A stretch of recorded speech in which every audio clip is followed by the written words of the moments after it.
Assalamualaikum warahmatullahi wabarakatuh. Saya Emil Hamdi dengan NIM B1B1210068 dari Ilmu Pemerintahan.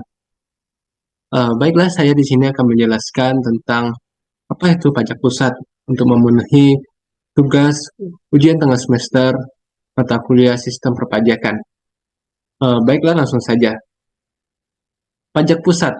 Pajak pusat adalah jenis pajak yang dikenakan oleh pemerintah pusat atau pemerintah federal dalam suatu negara. Pajak ini biasanya digunakan untuk mendanai pengeluaran dan program-program yang dikelola oleh pemerintah pusat, seperti pertahanan, infrastruktur nasional, pendidikan, dan layanan kesehatan. Pajak pusat berbeda dengan pajak daerah atau pajak lokal yang dikenakan oleh pemerintah daerah atau pemerintah setempat. Tujuan utama dari pajak pusat adalah untuk mengumpulkan pendapatan yang diperlukan untuk mendukung fungsi-fungsi pemerintahan pusat.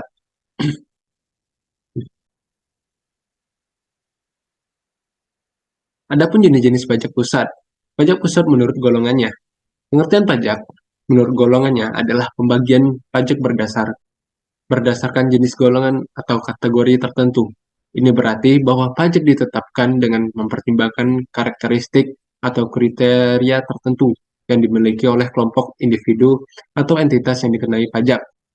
Contoh golongan pajak dapat mencakup pajak penghasilan untuk individu berdasarkan tingkat pendapatan mereka, atau pajak penjualan yang mungkin berbeda tergantung pada jenis barang atau jasa yang dibeli. Prinsip ini digunakan untuk mengatur sistem perpajakan agar lebih adil, efisien berdasarkan perbedaan dalam kemampuan atau jenis aktivitas ekonomi. Dan selanjutnya adalah pajak langsung. Pajak langsung adalah jenis pajak yang dikenakan secara langsung pada pendapatan, kekayaan, atau transaksi ekonomi individu atau entitas bisnis. Contoh pajak langsung meliputi pajak pendapatan, pajak properti, dan pajak warisan. Pajak ini harus dibayar langsung oleh wajib pajak kepada pihak berwenang, seperti pemerintah, berdasarkan aturan perpajakan yang berlaku. Dan seterusnya ada pajak tidak langsung, yang dimana jenis pajak yang tidak dikenakan secara langsung pada individu atau entitas yang membayarkan pajak kepada pemerintah. Sebaliknya, pajak tidak langsung dikenakan pada transaksi atau kegiatan ekonomi tertentu, seperti penjualan barang atau jasa.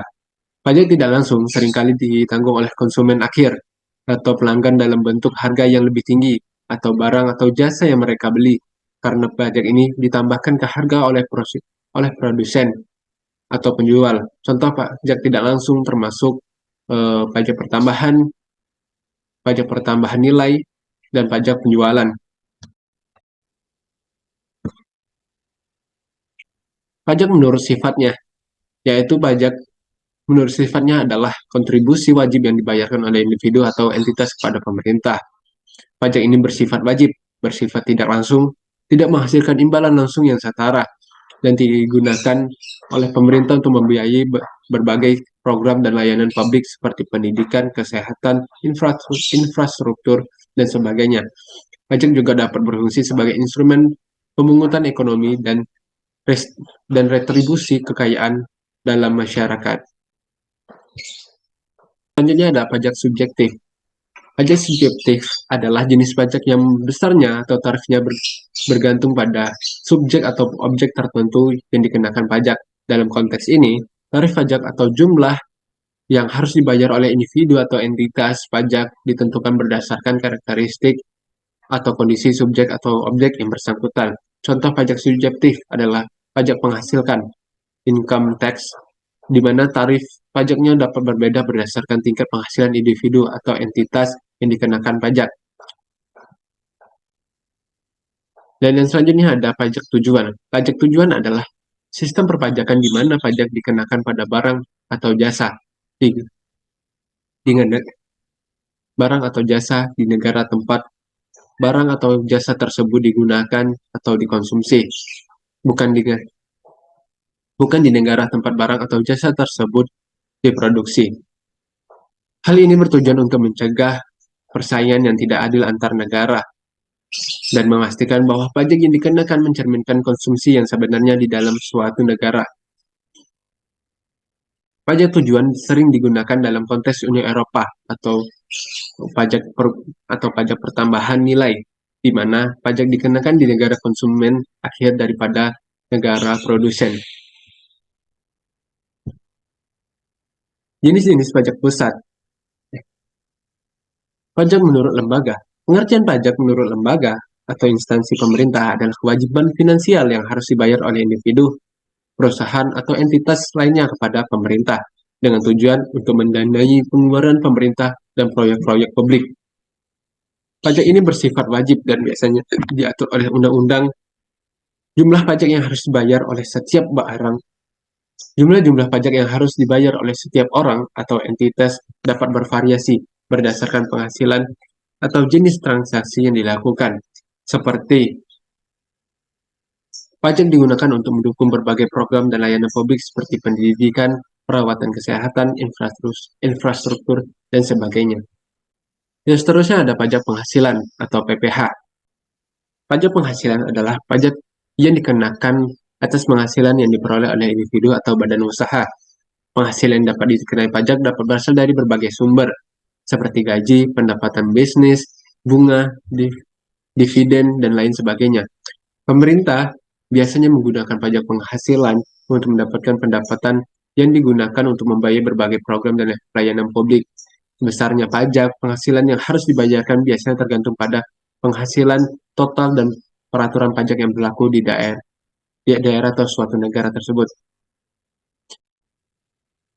Pajak pertambahan nilai atau PPN adalah jenis pajak yang dikenakan atas nilai tambah suatu barang atau jasa pada setiap tahapan produksi atau distribusi. Pajak pertambahan nilai atau PPN ini biasanya diterapkan dalam berbagai negara sebagai sumber pendapatan bagi pemerintah. PPN ini dikenakan pada konsumen akhir, dan produsen atau penjual harus mengumpulkan dan meneruskan jumlah PPN yang dibayarkan oleh konsumen kepada pemerintah. PPN bertujuan untuk menggunakan pajak pada nilai tambah yang terjadi dalam rantai produksi atau distribusi barang dan jasa.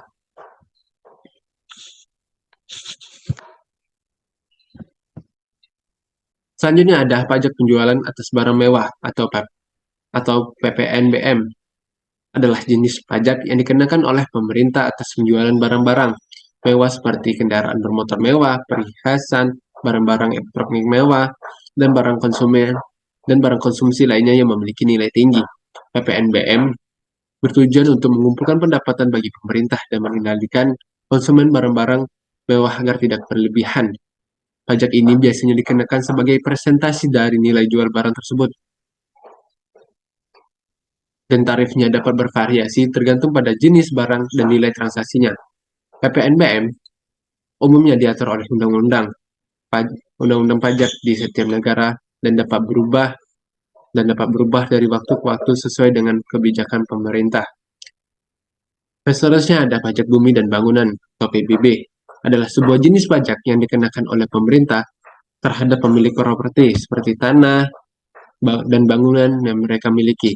Tujuan dari PBB adalah untuk mengumpulkan pendapatan bagi pemerintah daerah dan pusat yang kemudian dapat digunakan untuk membiayai berbagai program dan untuk membiayai berbagai proyek dan layanan publik seperti infrastruktur, pendidikan, dan kesehatan.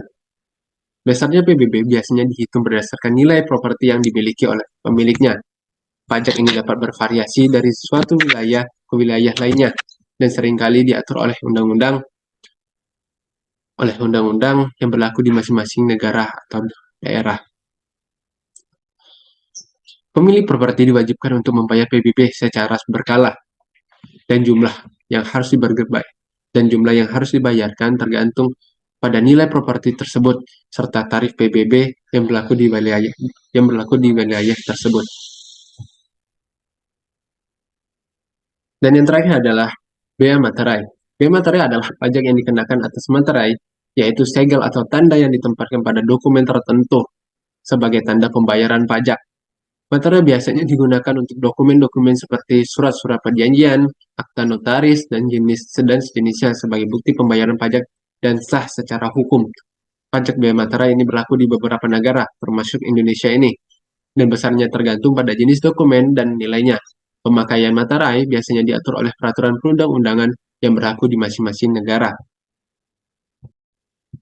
Baiklah, kesimpulan yang dapat saya ambil dari materi pajak pusat ini adalah bahwa pajak pusat adalah pendapatan yang diperoleh pemerintah dari warga negara dan perusahaan untuk mendanai kebijakan dan layanan publik.